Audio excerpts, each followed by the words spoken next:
Welcome to our sixth Paddock to Planning Forum.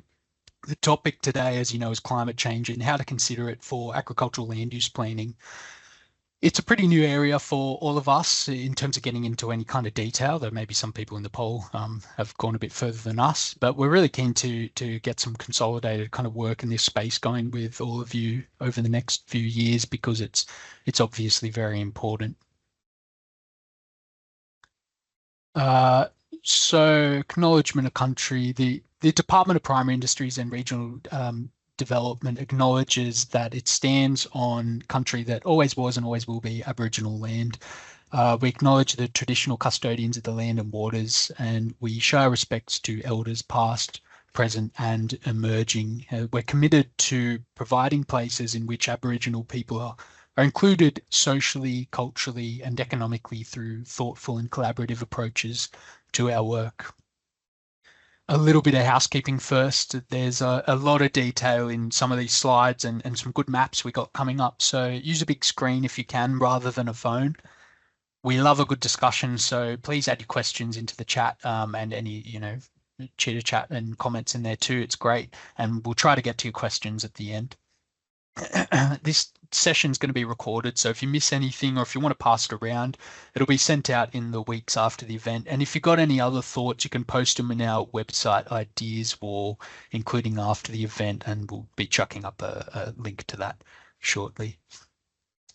Today's topic, like I said, is going to be a crack into thinking about climate change for agricultural land use planning. And we're going to start off with a bit of an overview of how we've been thinking about it over here, and then jump into some presentations from people elsewhere in our department who've been working in this space. And firstly, the climate vulnerability team is going to be presenting on their amazing climate vulnerability assessments. And after that, our beef industry development officer, Todd Andrews, is going to be giving some examples from the perspective of that industry. Climate change in agriculture is a big topic, but today we're going to be focusing mainly on resilience and adaptation. We know there's a really big emissions mitigation story, of course, too, that we have been following really closely, and that might be a future topic. But for now, we're finding that adaptation fits into the planning system a lot more closely. So yeah, that's going to be what we're looking at mainly today. At the end, we're going to be having our discussion. So again, put your questions into the chat. And as a heads up, we're probably going to run a little bit over time on this one because we're covering quite a lot. So we're going to keep the Q&A running a little way over 11 over the end. So sorry if that means you miss a little bit, but hopefully you can catch up on it with our recording afterwards, and we'll be sending out responses to a lot of the remaining questions in our kind of follow-up materials. I'll now hand over to myself.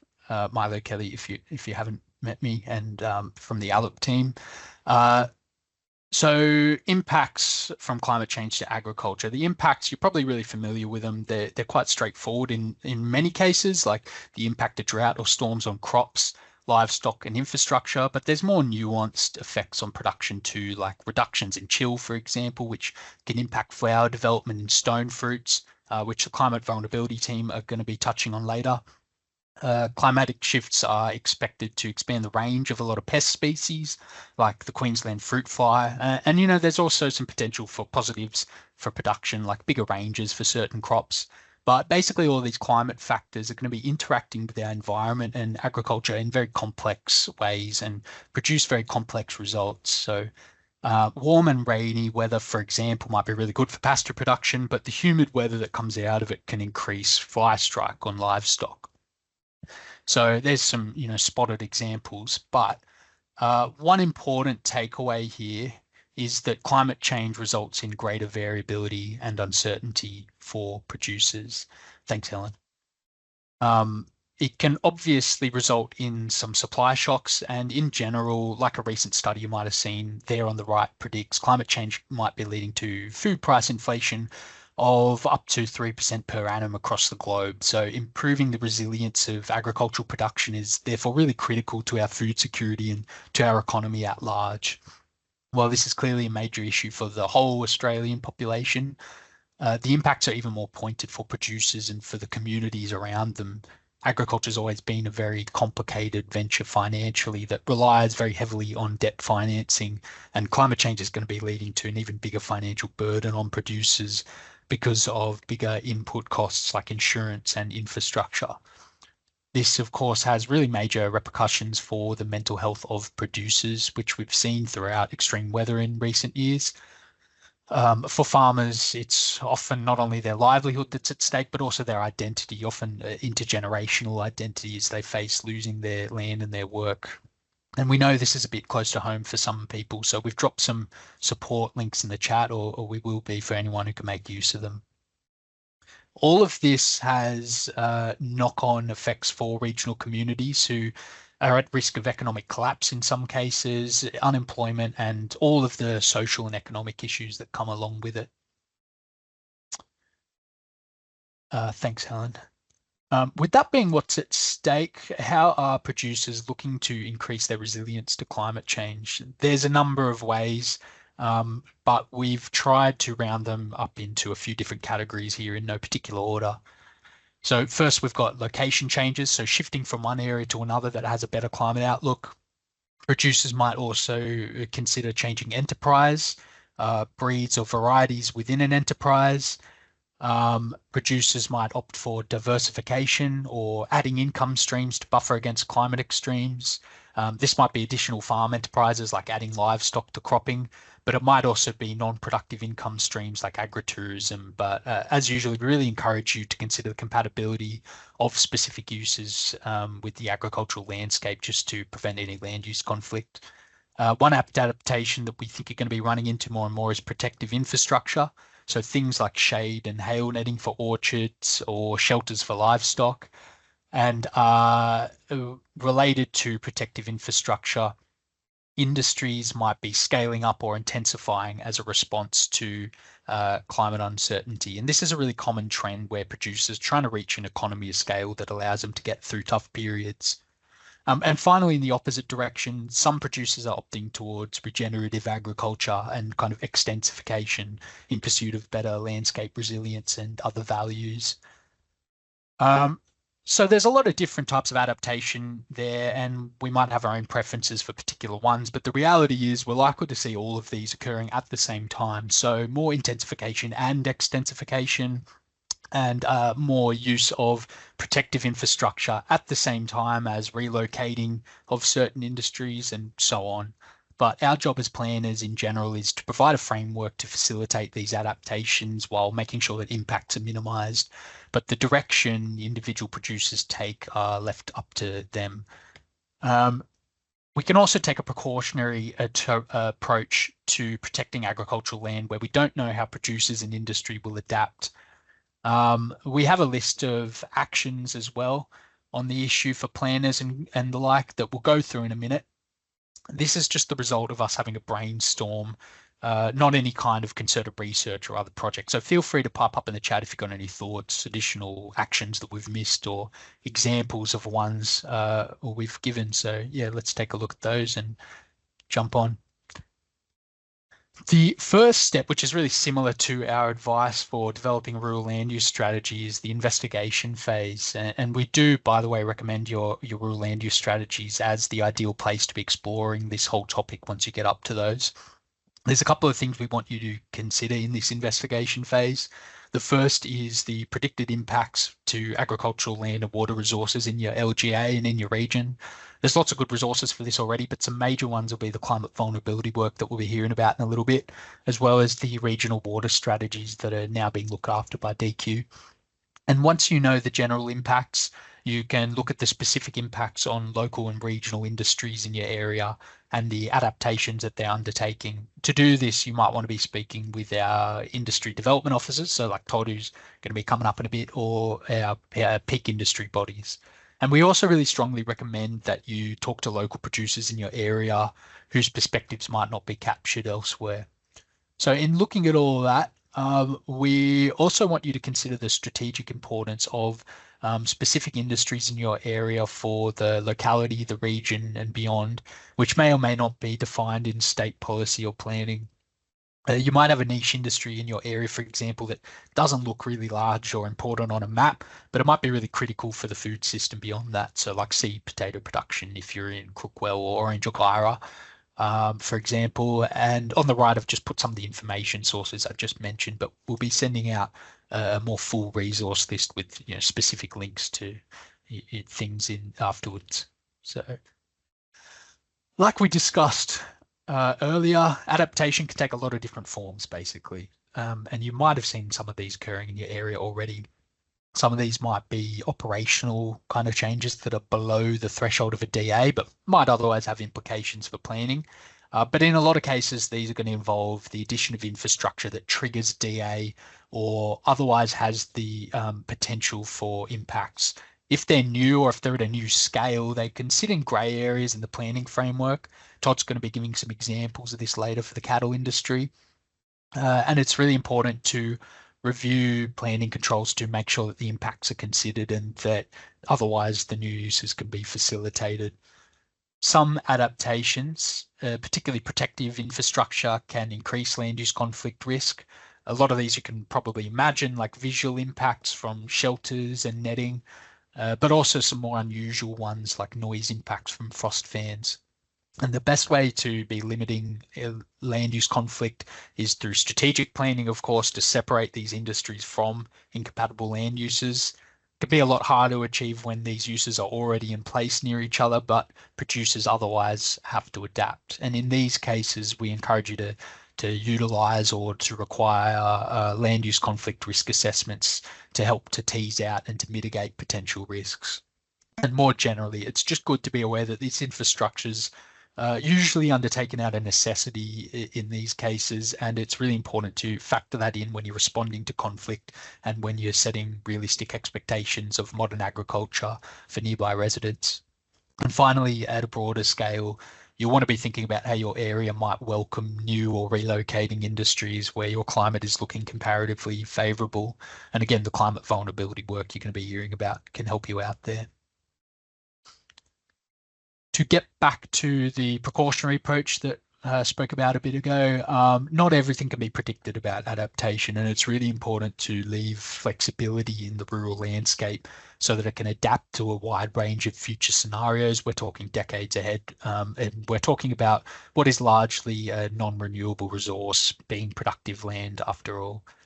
And it's really important, therefore, to protect the large supply of agricultural land, especially the highly productive stuff, which might be represented by our upcoming SAL mapping, hopefully not too far off, as well as climate change resilient lands on top of that. The utility of that land's also very important. And the adaptations that we've been describing today often require more land rather than less, even when they've got a smaller footprint, especially when we're looking to minimize land use conflict risk through things like buffers. So preventing fragmentation of lots is therefore really important. And similarly, it's important to prevent incompatible uses which can generate that conflict or otherwise sterilize agricultural areas by driving up land prices or other means like that. And we wanted to leave you with some more general points around fostering food system resilience too. While we've obviously got a really large urban population and we're going to continue to rely on large scale production, there's an important case for supporting local food production and consumption to increase the resilience of the system. Research from UTS on the Northern Rivers region after the 22 floods, for example, found that shorter and diverse supply chains can be really valuable for filling food gaps during emergencies that larger players aren't really equipped for. You might want to visit our urban and peri-urban agriculture webinar from earlier this year for tips on how to support local food. And you should also be encouraging and supporting local processing opportunities. Many of these, like regional dairy co-ops, have been disappearing in recent decades for reasons that go really far beyond the planning system, but it's nonetheless important to engage with them and consider how you might be able to support them. And it's also very important to review logistic vulnerabilities in your area. So roads might be prone to flooding or fire. and heavy servicing vehicles might be limited in their route by road and bridge capacities. So this can be really important, in particular for industries that need constant inputs or outputs, like the dairy industry, for example, where cows might be at risk of mastitis when they can't be milked when the tankers get cut off. And there's also steps you might want to be taking to ensure industry preparedness. So during DA assessments, for example, you could work with producers, industry bodies, and us over here to make sure that emergency management plans are in place and to make sure that there's capability, for example, to continue critical operations for several days during emergencies. Um, and it's just important to consider producers in your emergency planning generally, even really smaller ones, smaller producers who might not be captured by the participation of larger industry groups. You'll also probably need to be ready to assist producers through the planning process as they recover from events and have to reinstate lost or damaged infrastructure. Wendy Goodburn from our team's been working with the Department of Planning on My Farm Planner, which is a pilot tool for disaster recovery DAs for farmers, which will work through the planning portal. But we're still figuring out the rollout and ongoing management of that. In general, though, you can expect to see a lot more DAs of this kind of recovery nature come through after events. And finally, we just want to emphasize the point that disasters and drought and the like are really taxing experiences for producers that can throw their entire lives up in the air. And we want to stress the importance of considering the emotional burden of this on producers throughout all of the work that you do with them. You might once again want to revisit our earlier work, like our session that we had late last year on data collection and consultation, which had a really useful presentation kind of on this theme from one of our recovery staff, Henry Goodall. Anyway, that's a big crash course of the things we've been thinking about. We'll send out a list of that with our resources and maybe some a bit more fleshing out. But please chuck in, any examples of any of those that have been going on or any things we've missed. And with that, I'll hand over to add a bit more color to our climate vulnerability staff. Thanks, Milo. So my name's Jo Pardo. I'll just give you a quick introduction to the vulnerability assessment work that we've done. Jane Kelly will talk you through an example, and Rachel will highlight some of the planning aspects of our work. So the vulnerability assessment, sorry, next slide, thanks. The vulnerability assessment's broad goals were to improve our understanding of climate change risks and impacts to primary industries, and to provide evidence of the value of adaptation. And for us, a really key thing was taking a consistent approach across all of the industries and the biosecurity risks that we've looked at to be able to compare between them and see where the biggest risks might be. But we've also mapped everything across the whole of the state, not just where it currently grows, so that we can also identify opportunities for things to maybe move into new areas. That's also really helpful for looking at our biosecurity risks to get a good idea of the patterns of change that we might see over a large scale. The approach that we've taken is really designed for informing strategic industry planning and policy goals. It's not there for individual producers to make decisions about their farm. It's more for us to get an idea of what the main trends are going to be and how climate change is going to be impacting our sectors in New South Wales as a whole. So our target audience for the work is peak industry bodies and government, and planning is definitely a key sector of that too. Next, please, Helen. So in total, we have modelled the potential climate impacts for 28 commodities across horticulture and viticulture, broadacre cropping, forestry, extensive livestock and marine fisheries. We also have 14 biosecurity risks that are key biosecurity risks for agriculture. And we're now expanding to also look at dairy. So coming later this year, maybe early next year, we'll have our dairy models, which is a dairy cow model and some of our pastures. Each one of these models has been developed in a consistent way using multi-criteria analysis, which is essentially drawing out the key climate criteria that each of these commodities requires.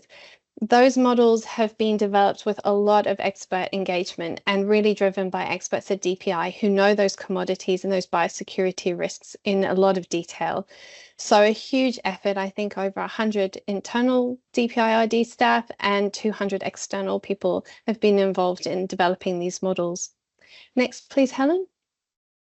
So the way the models work, essentially we break every commodity or biosecurity risk down into its key life stages, and then we look at the climate variables that are important for those stages. So temperatures and rainfalls, and we look at what are the ideal temperatures, what are the terrible temperatures, and a few points in between.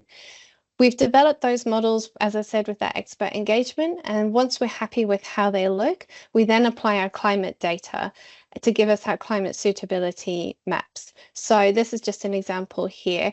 The climate suitability maps are on a scale from 1 to 0, with the higher, darker green colors representing very high suitability, going down to the lighter shades of green, and then yellow for very low suitability.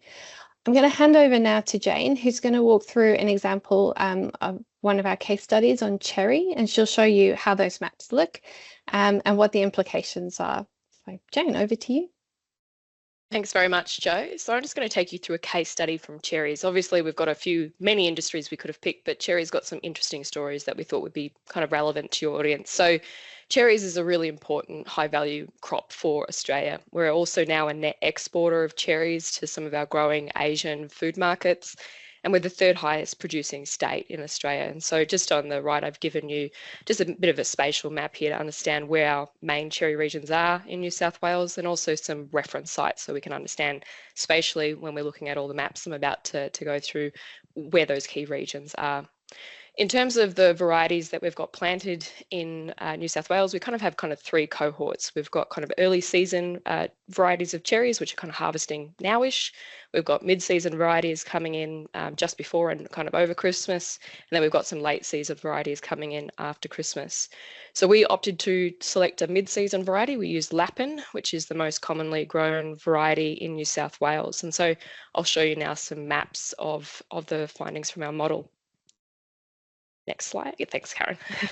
So here it is. We've got this map of 7-map panel here. And so I'm just going to take you through each of these maps. Jo's nicely introduced our first map, which is our map A, our historical suitability. So we can see those reference sites where we've got indicating where our main cherry growing regions are. We've got our very dark shades of green indicating that this is very highly suitable for cherries. And we've got pale shades of yellow indicating that it's low suitability for cherry production in New South Wales. So that's our map A. We then have 2 rows. We have an intermediate emissions scenario, so that's our top row, and then we've got a bottom row that's indicating our high emissions scenario. We've got 2 scenarios there because as a global community, we're not sure how we're going to track with our emissions abatement, and so we've got those there so we can compare and contrast depending on where we land as a global community on our emission trajectory. So our future time point, we're looking at 2050 for context here. So we've used data from 2036 to 2065, and we're looking at our 2050 time point. If we now look at our second column, our B1 map and our C1 map, we've now got our future time point, and we can immediately see there's more yellow in the map. So that's more areas of low suitability for cherry production. And we can also see that dark green, that very highly suitable band has contracted.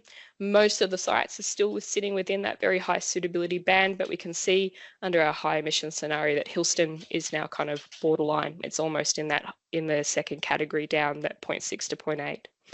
The map that I think is really the most intuitive is our B2 and our C2 maps, so that third column. So we've got these 2 colours here. We've got green, and our green in this case is indicating an increase. The future is likely to be more suitable for cherry production, and we can see that kind of near the sites of Armidale and Batlow under both of our emissions scenarios. When we delve deeper into the model, as Jo explained, we've got a whole bunch of additional bits and pieces of maps below each of these overall summaries. We know that those changes are coming from 2 key growth stages within cherry bean, bud break and flowering, that are very sensitive to cooler conditions. So with a warmer climate, less frost days, warmer mean temperatures, we've got this increase in suitability for those phenophases, which is a potential opportunity for expansion. And I caveat there, and we'll get into that, the planning implications of that later. We've also then got on the opposite end, we've got the purple shades, and that indicates a decrease. The future is likely to be less suitable for cherry production. And as Milo mentioned earlier, this is all to do with chill chill is really critical for temperate fruit crops. You need that accumulated chill to kind of kickstart production. So without that chill accumulation, it's really quite challenging to get production to be really viable for temperate fruit crops. And we can see that under our high emissions scenario, we've also got quite significant darker shades of purple, indicating the magnitude of change between our past and our future is quite high. So we've got this, these larger tracts of New South Wales probably not suitable for cherry production. We've also got a band of white, and the white is really important. So how we calculate this map is we simply deduct our historical map from our future, and what's white ends up being what we call negligible change. There's actually not much difference between our current climate and our future. So this is actually quite a positive story for our cherry regions here, that the climate, around Mudgee, Orange, Hillston, Young, should or likely will be quite similar to what we've got now. Finally is our confidence maps, and this is important. We're talking about making projections out to the future. We're doing modelling. There is uncertainty in what we're doing. So this just allows us to give a confidence. How confident are we in this likelihood of change? When it's high, we've got a higher degree of confidence. When it's low, we've got more uncertainty in whether this change is likely to occur. So now I'll jump to another example, Queensland fruit fly, another example that Milo pulled out before. Now, I mentioned the different varieties we have for cherries. We have our early, mid and late season. So this is the map of Queensland fruit fly for the month of September. Our early season varieties, cherry growers look to kind of take advantage of that growing export market overseas and to harvest early, but also to be first on the market so you can get that premium value for your fruit.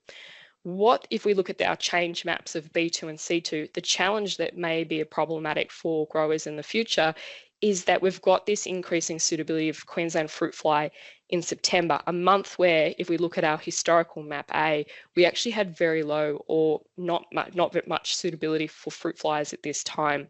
So this increase could be really quite challenging for growers looking to take advantage of the early harvest to export quickly. So with this change, there's probably likely to be some increases in management costs associated potentially with managing Queensland fruit fly at this time. So this is just an example of the complications. So there could be quite a significant challenge for management of this fly in terms of trying to harvest and take advantage of those markets. So if we now switch back to cherry, the other factor that we've got back, excellent, thanks, is the firmness. So now we've all probably sat down at Christmas, we've got a big box of cherries in front of us, we bite into the cherry and it's mushy. No one wants really a mushy cherry. We want that fresh, crisp sort of cherry.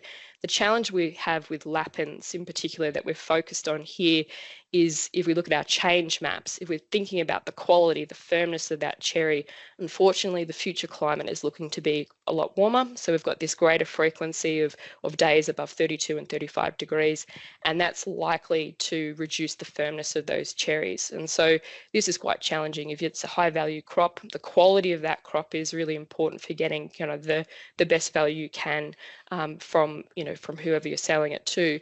So the challenge we have here is, well, how do we potentially mitigate this negative change for firmness? So we put this map to the experts that we had consulting on the development of our cherry model, and they put forward some adaptation options. Some of those adaptations were things like, well, maybe we can change from this mid-season variety to an earlier season variety, so a switching variety to something that harvest earlier, you avoid this hot weather in this period.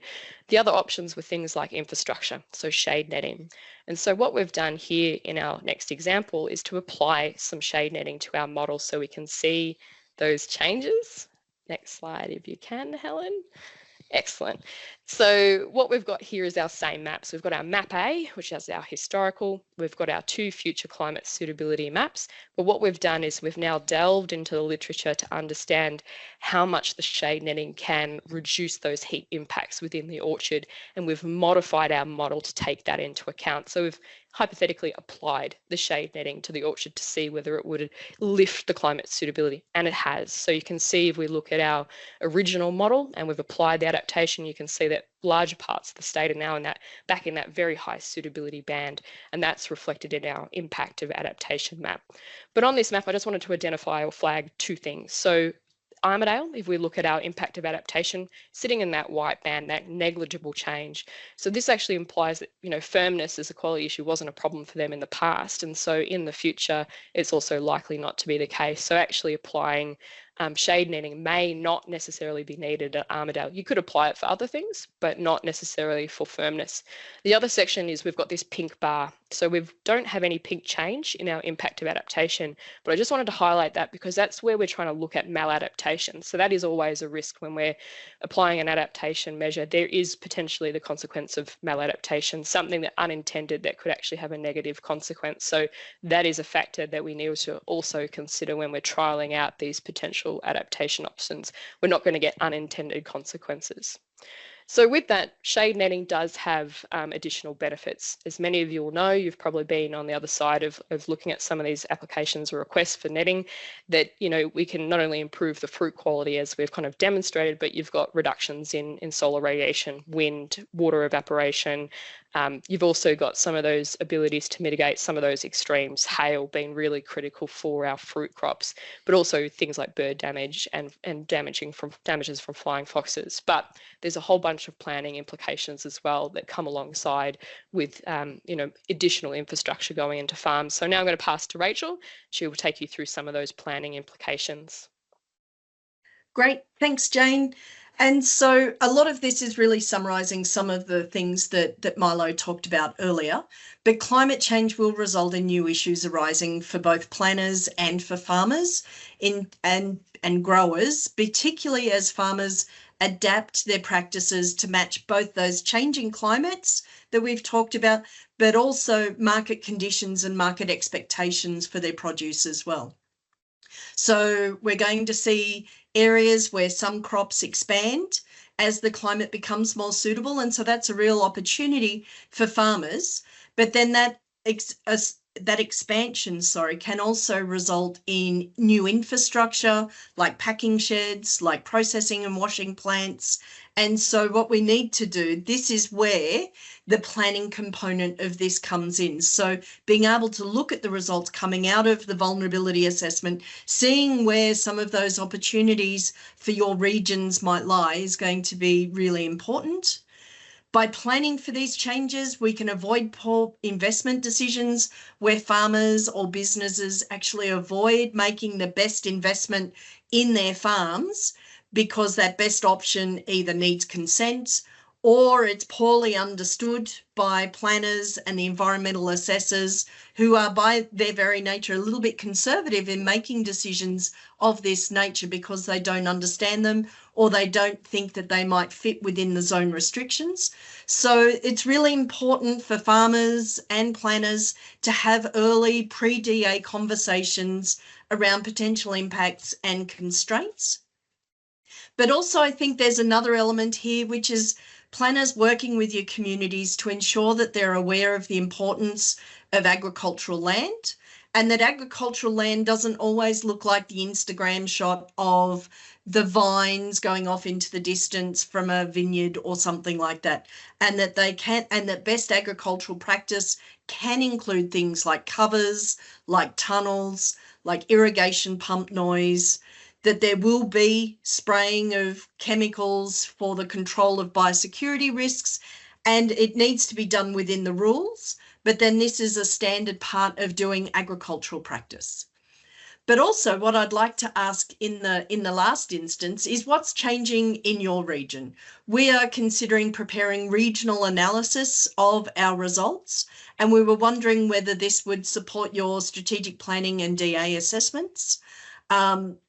Just wanted to be really clear up front that we would not be able to do this work at an LGA level. There's too many LGAs and too few of us, but we are considering a local land services region. And so we're just really wondering whether that would be of interest to you guys.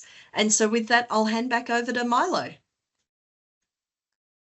Thanks so much for that, Rachel. It's some amazing work and covering a huge diversity of topics, and nice to hear too from that there's some really good planning implications and takeaways from that. If you are interested in reaching out to the team, we're going to be putting a survey at the end of the presentation that you can you can put your name down and some comments, and they'll be able to get back to you. So with that, we'll hand over to Todd Andrews, our Beef Development Officer, who's going to be framing a lot of this in the context of the cattle industry, and which is going to have really important implications for a lot of people out west and a lot of communities out west. We'll hand over to you now, Todd. Thank you, Milo. And we're just going to put up a poll to begin with. Yep, so the Australian feedlot capacity has increased quite a bit recently. It's going to continue to do that. And my question is, do you see that, as an overall positive or negative development for the beef industry? Of course, there's lots of layers to that question, but yeah. Okay, let's make a start. So this morning, I'm just going to touch on how the livestock industry is adapting to climate change, particularly those adaptations that are relevant to the land use planning community.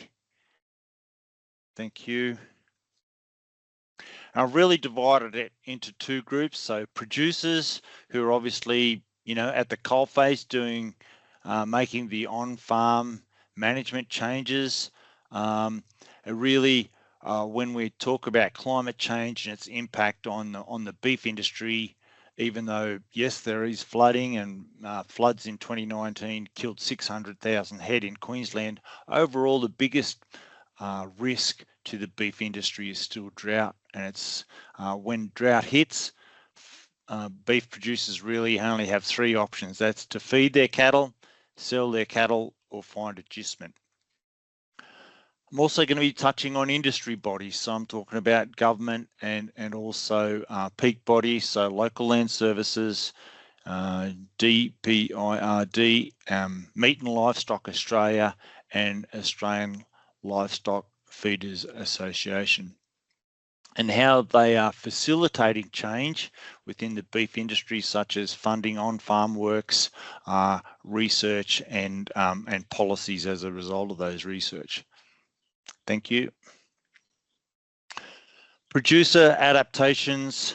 So we're really talking about the potential for changing enterprise choice, constructing on-farm drought lots, constructing on-farm feed lots, and also feeding supplementary gain in paddocks. Of course, there is corporate, massive corporate involvement in the feedlot sector, and so that is also expanding, and we'll touch on that a little later as well. Thank you. Before I talk about the potential for beef producers to tweak their enterprise change, for those that may not be fully familiar with the industry, in general, the way the industry is set up is that you've got a lot of what we call weaner producers on coast. So breeding females, so cows, require a large amount of moderate quality feed, and because of the high rainfall areas and lots of tropical grasses on the coast, that suits weaner production. So in general, a farm there would run cows all year round, obviously, bulls out in around sort of October, November, and have a big muster in sort of March, April, May, around there, and sell off all of those calves, except for the females that are needed as replacements. Those calves, for the most part, head further west. At that stage, they're around about sort of 7 to 9 months of age, and they will, be grown out in other areas. So on the tablelands area where it's on non-arable, they will generally be grown out on grass. Further west, it might be on pastures or might be on crop. Those producers in the western areas have the option to sell to feedlots, so a store animal, so not skinny but not fat, to feedlots or direct processors, or obviously through sale yards as a third party to then go to feedlots and processors. Most of our feedlots are in our mixed farming zone, so the slopes really where there is good access to both stock and grain for rations. Thank you.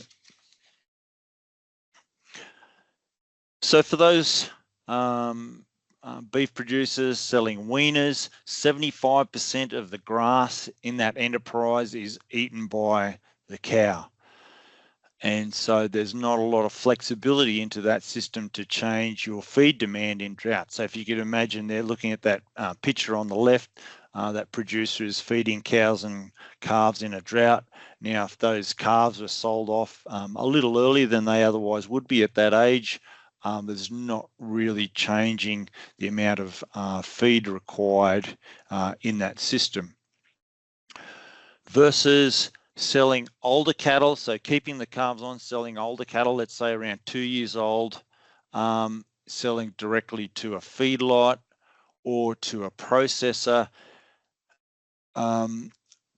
means the producer is running less cows and a lot more of what we call this tradable portion of the herd, and so it adds a lot more flexibility and resilience into that system. And of course, if the producer is selling to a feedlot, then the animal doesn't need to be fattened, so that's a bonus in dry times.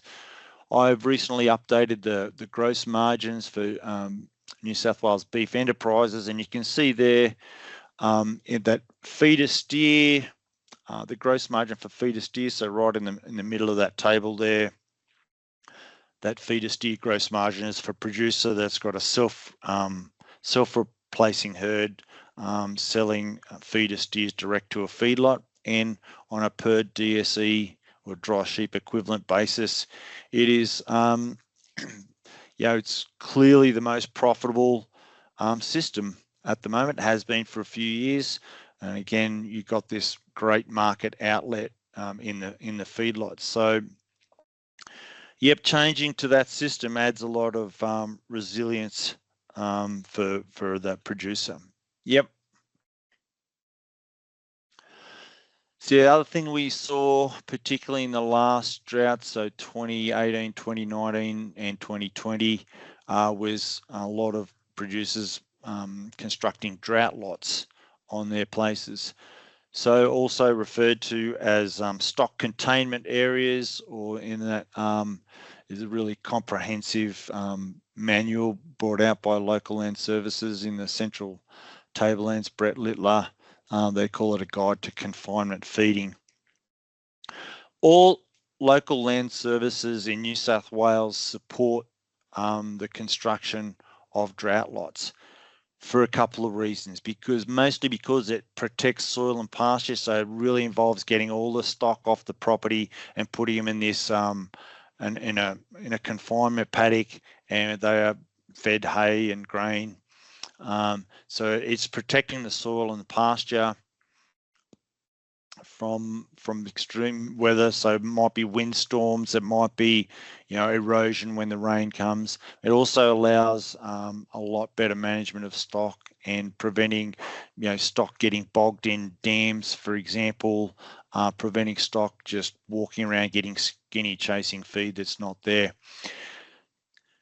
The difference between a drought lot and a feed lot is that often includes breeding stock. So whereas a feedlot would only feed young cattle, which are a lot more efficient. But yes, this might include ewes or cows, and lambing and calving in these areas is a challenge, but producers are getting on top of that.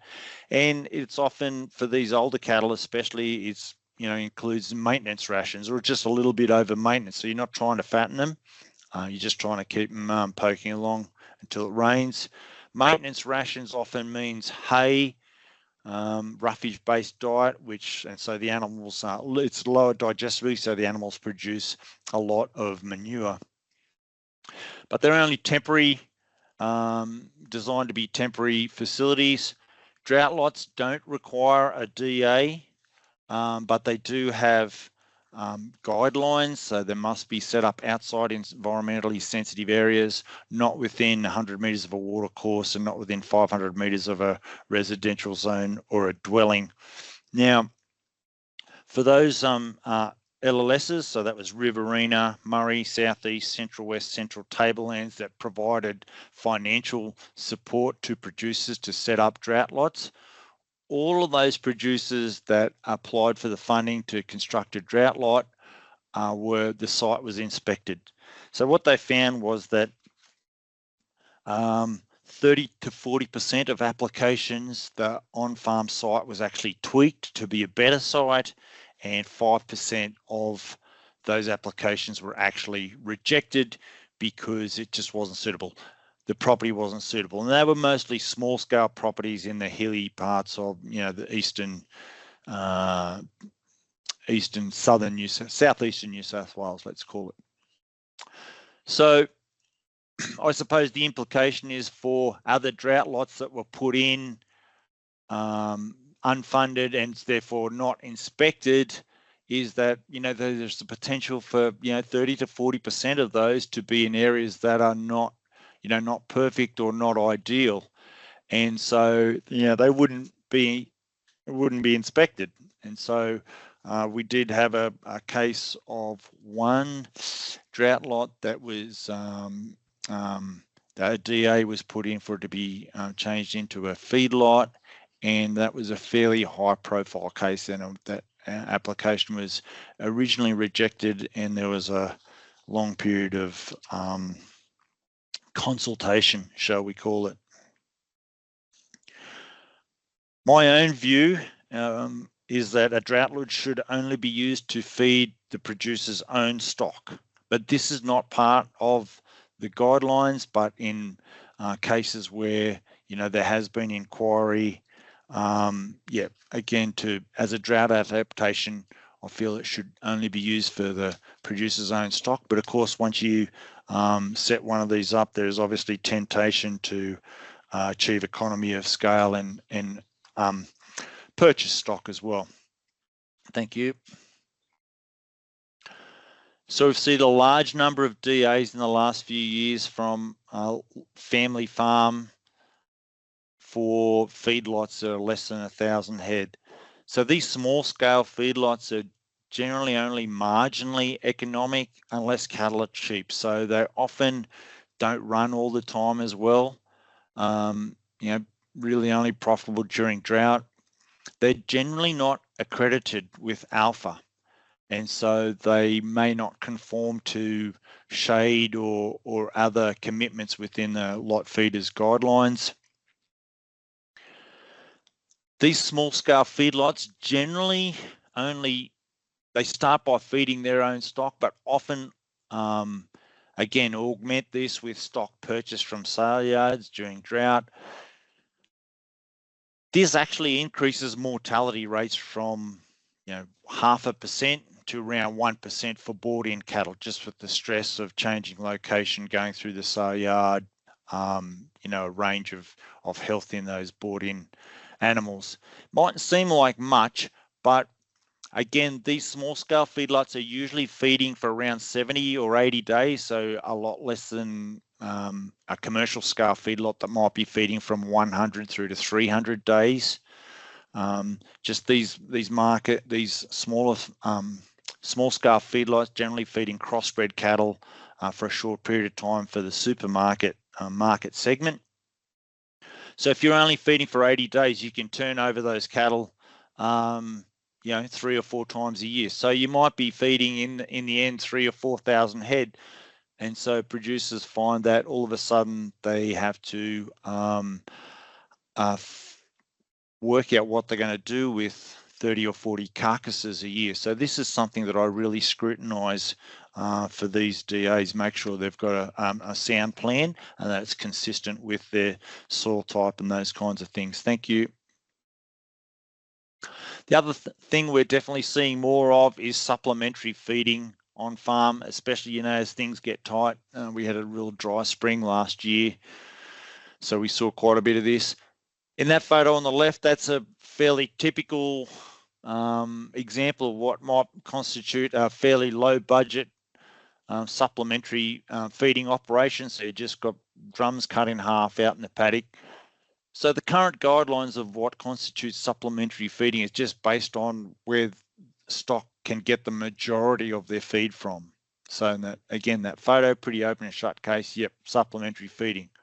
It doesn't include any pasture, ground cover or other, it does include pasture, ground cover and other considerations, but it does not include overall stock density. So what we're seeing is a range of really supplementary feeding case studies right through to a recent case that's come through where the producer is contemplating permanent infrastructure, so concrete feed bunks, laneways, but small paddocks where he hopes to maintain pasture cover. But yeah, there's just a full range of possible I guess scenarios there for supplementary feeding. Thank you. So the industry is also currently developing guidelines for what is supplementary feeding versus what is an actual feedlot. So they're developing guidelines for what they call staging steers at feedlots.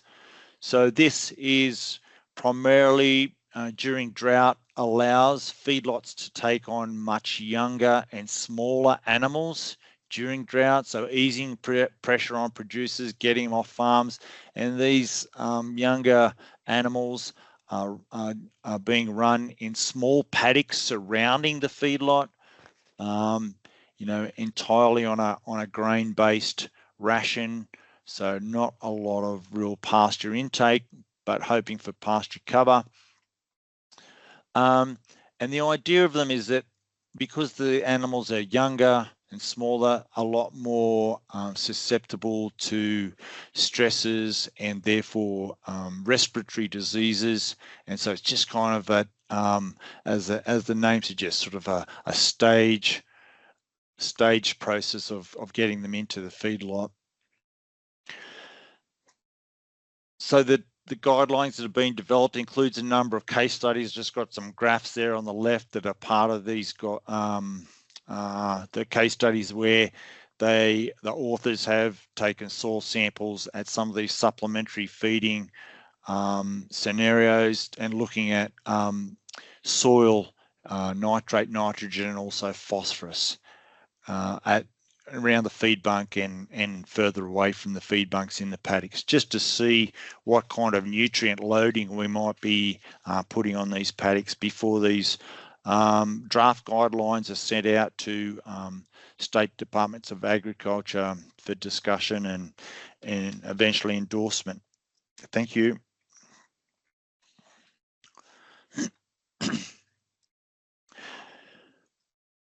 MLA and Alpha have funded a lot of research into shade and even covered feedlots. They are committed to providing shade at all feedlots by 2026. A lot of feedlots are well down that path already. Generally, the New South Wales feedlot industry is based almost entirely on Angus cattle. So the black coat makes them susceptible to heat load, and also they're generally on feed for at least 150 to 200 days, and an Angus Wagyu cross might be on feed for 200 to 300 days. And once they get quite fat, you're a lot more sensitive to heat load. More recently, there's been a lot of work done on actually covering feedlots.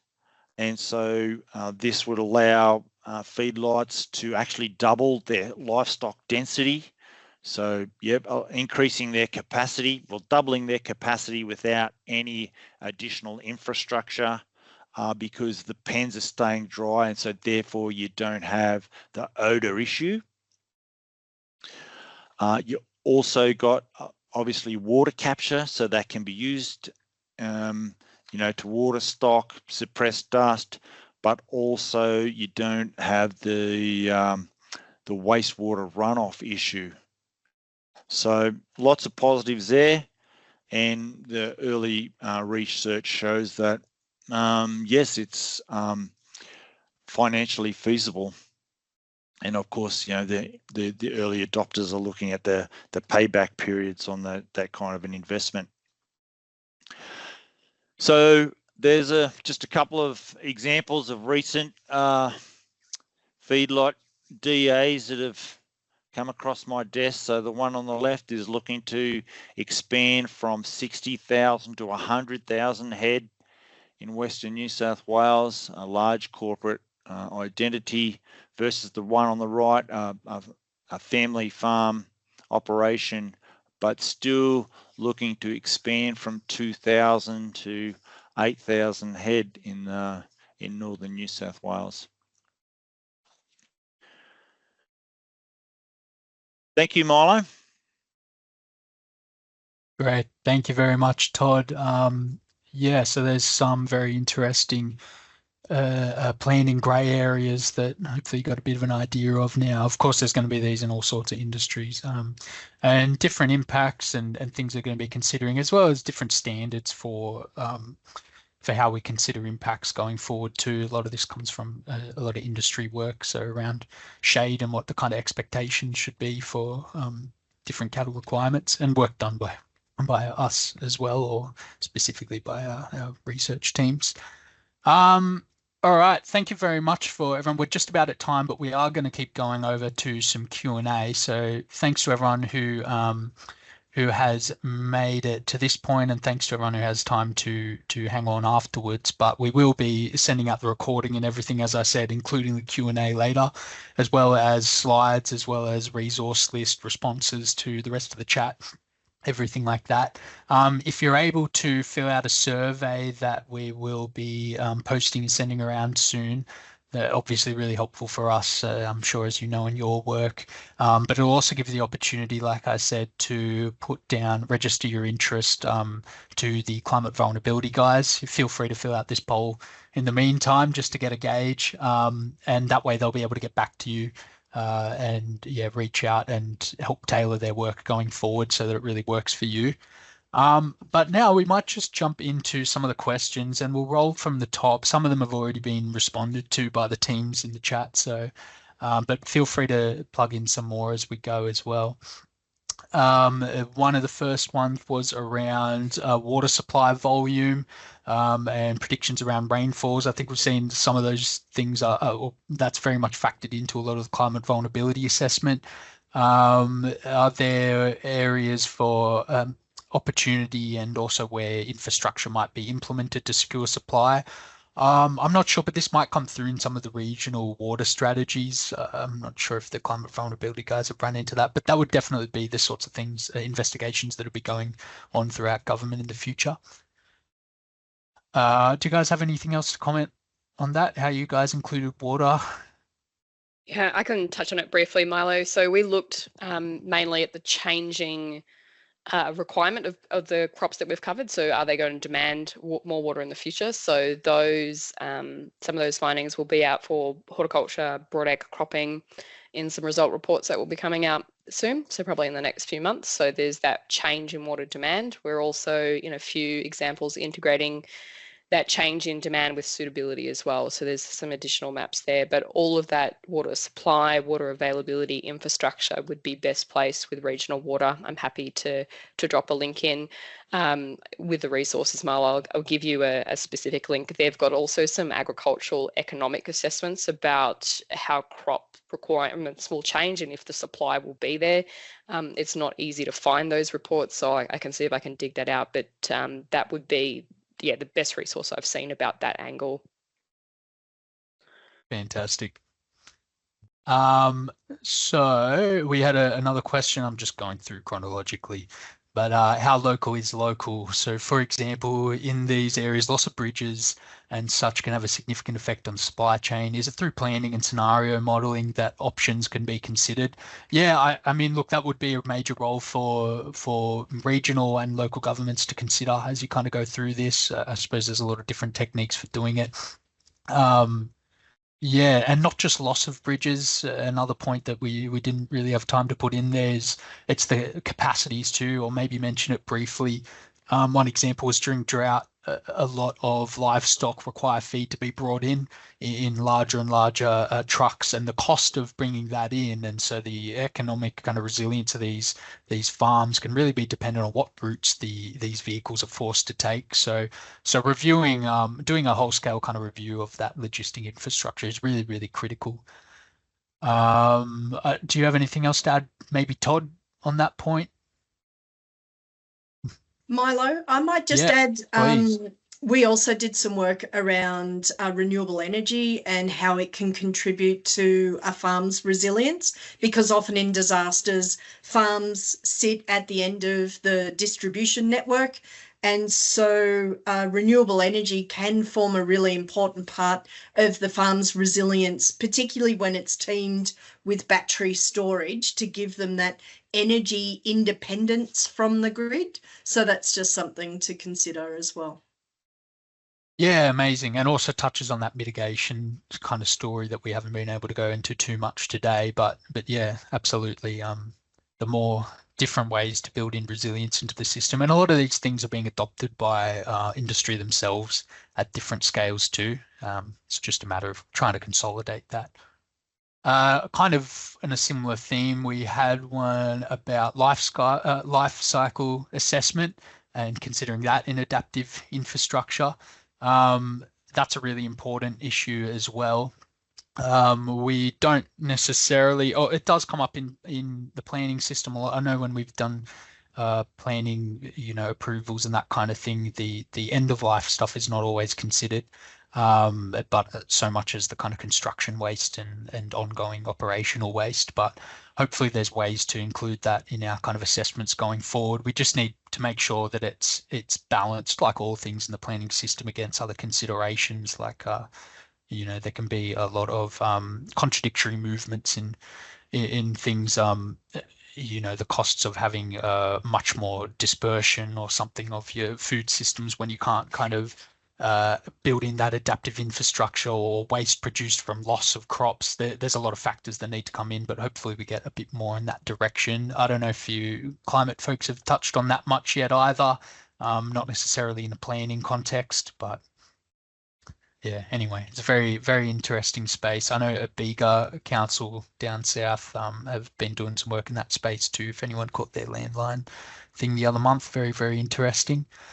And again, another point on that theme. So the beef industry and also agriculture in general do contribute massively to climate change, or, obviously very necessarily in a lot of cases too, because we have a lot of people to feed, and there's a lot of very complex decisions about how you manage that.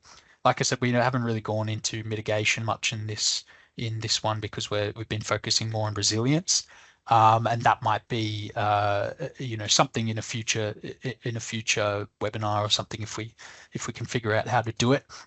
But basically, kind of like the point we made earlier is you're going to have a lot of these solutions or people going in different directions all at once. So it could be more intensification, more extensification all at once. And largely our role, even though we have our own kind of personal feelings, and we're not going to tell anyone how they should feel about it, but our role as far as being planners goes is to manage that kind of framework and to mitigate the impacts. We also want you to come away with a kind of sense of the complexity of why people make these decisions. It's often in response to things like financial need, in response to just responding to disasters and resilience, animal welfare. There's a lot of things that come into it, and we're not going to tell you how to feel about it, but we want to really paint a picture of complexity there.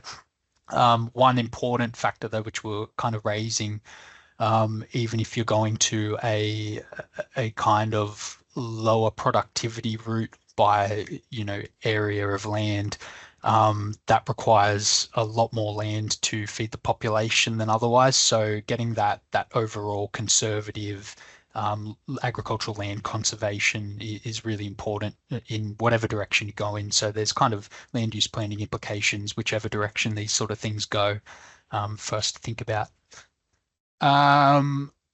Maybe on that theme, actually, I don't know if Todd wants to summarize this, but with regards to the poll that you asked, how would you answer your own poll about feedlots and why? Yeah, look, I'm really glad that Andrew raised that question, because I was hoping to be able to discuss it at some point, time permitting. So look, I'll firstly say that the feedlot industry is expanding as a result of climate variability and the industry's potential to consistently supply consistent quality beef. That's what it's all about. In a variable climate, that we can't just produce beef when it rains and not when it doesn't rain. So that's really what it's all about.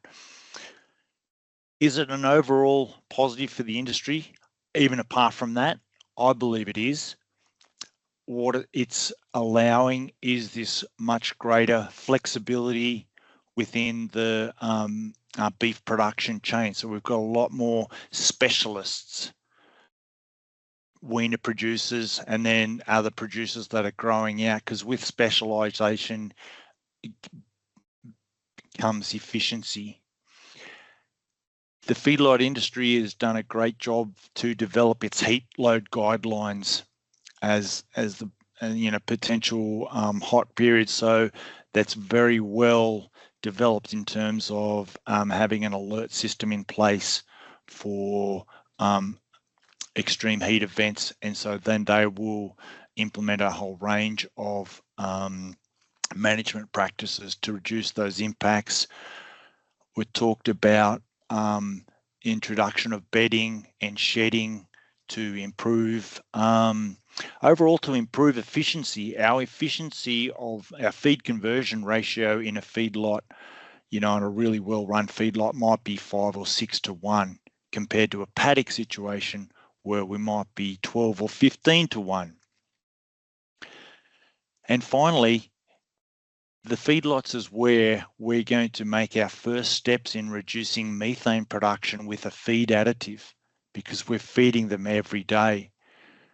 And so that's, we're going to make that's going to be the low-hanging fruit for reducing methane production, versus our pasture-based systems where, we know that the technology works, but how do we get them into the cattle every day, or how to, so these are some of the challenges that exist. So I understand that the potential negatives that people would be thinking about would be that it's quite an intensive system. So it might align that with a battery cage system, for poultry, or for, farrowing pens, or those kinds of things. But in general, producers are looking to really increase efficiency and feed conversion. And so happy cattle are healthy cattle and are productive cattle. So that is how I would answer that question. Milo? Yeah, fantastic. And, like I said, there's a really nuanced picture to paint here, and at the very least, we hope you can come away with a sense of that, and then, figure out your own understanding. We might flick one over to the climate team. From a planning perspective, are there different land uses being explored if agriculture in certain areas becomes unviable due to climate change? I might have a crack at that first, Milo. So farmers are running a business, and so they will look at their land in relation to the most economically, and I suppose with the most economic and business related focus. So if the crops that they're growing at the moment become unviable because of climate change, they will then consider whether it's more productive and more profitable to grow something else, or whether they would then choose to do something different with their land, such as entering into carbon related projects where they're looking at sequestration or biodiversity. So they will make choices for their land based on how it works for their farm and their business. And so from a planning perspective, I think the real key to look at there is that if their business is becoming unviable, they're going to be looking for alternatives. And so particularly if they've made large investments in infrastructure, they're going to be looking at ways to maximise the use of that infrastructure and to minimise their losses. Jo, did you want to add to that? No, that's good, Rach. Excellent. Well, while we got you, are you aware of the CCROA work done by DQ, so the Climate Change Risk and Opportunity Assessment work? And presumably that's something you've been working very alongside much of. aware of it. Yeah. So we have met with the CROA team. We've talked them through, they really wanted the details of how we did our approach. And they're currently running a series of workshops, which we will be attending to try and gather evidence for, I guess, what the risks are. So we'll definitely be attending and trying to ensure that the primary industries risks are included. So yeah, that's, I think, currently where they're at, and I'm not sure what comes after that, but we're definitely staying in touch with them and doing our best to make sure primary industries are represented in those. Very good. We might just finish on one more, and we can come back to some of the other questions we've missed in follow-up resources, but just so we don't keep everyone too long. We had one from Rohan on if there was one key thing to be implemented at a local government level, i.e. through rural land use strategies to assist primary producers in improving climate resilience, what would you recommend? Understanding regional variances and whatnot. So obviously that's a big topic, and through the process of a rural land use strategy, I guess that's where you get down into those regional variances, and a lot of these decisions driven by local government, and that's what we like to see wherever possible, but it also ties into kind of state work as well. But for us personally, among everything else, the kind of unifying thing is having that kind of conservative approach to the land use resource base, especially the really high quality stuff, especially the climate resilient stuff. For me personally, the statistic, as much as you can hang on to any particular research, but one looking at the change in food inflation that we're going to see from climate change over the decades really gives an indication of how much the whole food landscape can change, and we're looking at what is ultimately a non-renewable resource. So even looking at areas which you think of as in recent decades not necessarily being viable in this way or another, a lot can change with the economics of food and our needs and our food security into the future. So in amongst everything else, that precautionary approach is something we think is really, really, really warranted when we're talking about food security and production. But with that, yeah, maybe we'll leave it at that. And yeah, so everyone, when we flick out our survey, please answer it if you can. It's really helpful. The answers to survey questions are like gold to us. So, and we'll be sending out our recording, follow-up resources, slides, everything else in coming weeks. So look out for that. You'll be notified by email once that comes through. Thanks very much for attending, and thanks for the fantastic presentations, people. We'll catch you next time.